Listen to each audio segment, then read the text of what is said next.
Recovery work is on hold in parts of Nepal after more aftershocks triggered landslides and avalanches 2 weeks after a major earthquake. Elsewhere, efforts are focused on bringing relief to survivors, but getting supplies into remote areas remains a challenge, as Tony Cheng discovered on a food drop with the Indian Air Force. An Indian Air Force helicopter sets out for an aid drop. The objective, a village in the hills of Sindhupalchok, the hardest hit district in the quake. Half of the 8,000 dead were in this district alone. From the air, there are barely any structures that survived unscathed.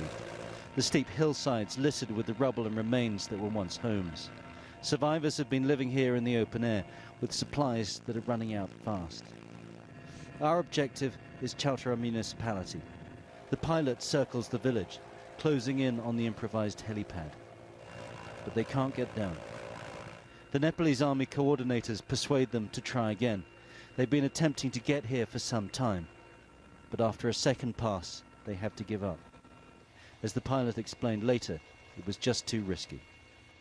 Yeah, it is tough because we haven't been to that area earlier, and we need to take a decision on the spot as to whether we should continue or, get back.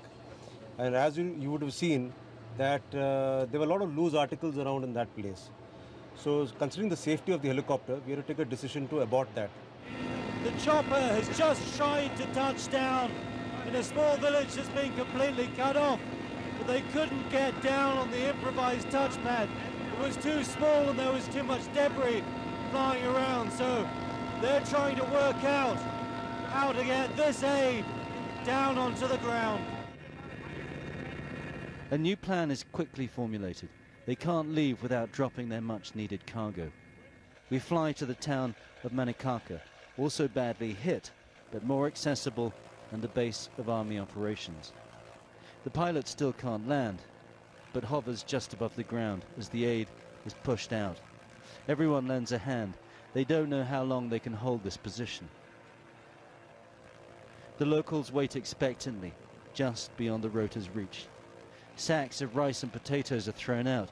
Some break on impact, but at least the food is now where it's needed most.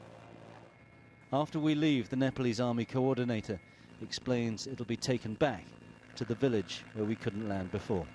They will carry out and then bring to the remote place. So you drop it there, and then you take it all over this area? In every village, and in the countryside, our guys is already been there. Mission accomplished, the chopper makes its way home to refuel, refill, and head out into the hills again. Back on the ground, another flight arrives from Gorkha with casualties. The most seriously injured, a man whose house collapsed after an aftershock. With him, a young boy with a serious eye injury, an injured mother, and their families. Their faces tired and drained, not quite prepared to believe that they're now safe. Tony Cheng, CCTV, Kathmandu.